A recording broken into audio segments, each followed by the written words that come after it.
et chers frères, le maréchal du Tchad, son Excellence Idriss Déby Itno, président de la République, décédé ce mardi 20 avril 2021.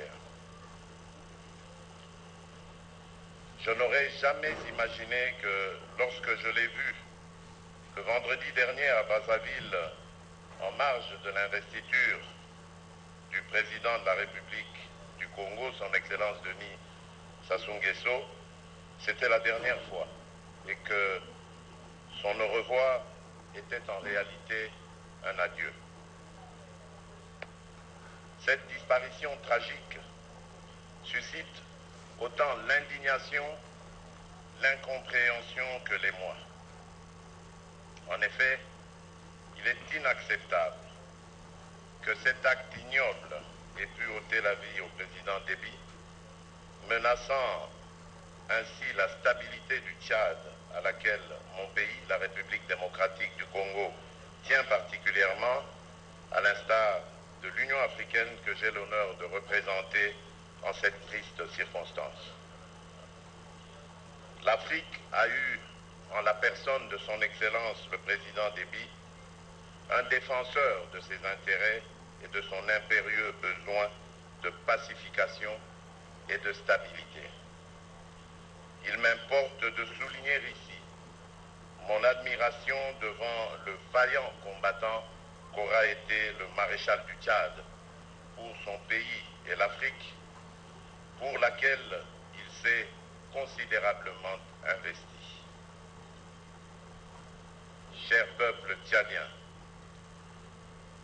plutôt que d'annihiler les efforts réalisés jusqu'à ce jour dans le renforcement de l'unité et de la stabilité de votre pays, le décès brutal du maréchal du Tchad devrait en réalité servir, en mémoire de l'illustre disparu, de catalyseur pour une véritable union du peuple tchadien dans sa plus grande diversité. Notre continent a assez souffert du manque d'unité et de stabilité. Il va sans dire que tout enlisement de la situation sécuritaire du Tchad constituerait une menace à l'intégrité territoriale du pays ainsi qu'à la stabilité de la région.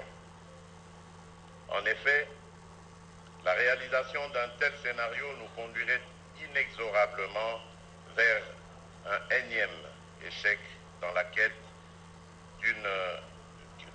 qui nous unit tous d'une Afrique intégrée, développée et prospère. Chers frères et sœurs tchadiens, puisse le sacrifice consenti par son Excellence, le président Idriss Déby Itno, cimenter votre unité et votre attachement aux valeurs démocratiques et constituer le terreau de l'essor et du développement de votre chère République.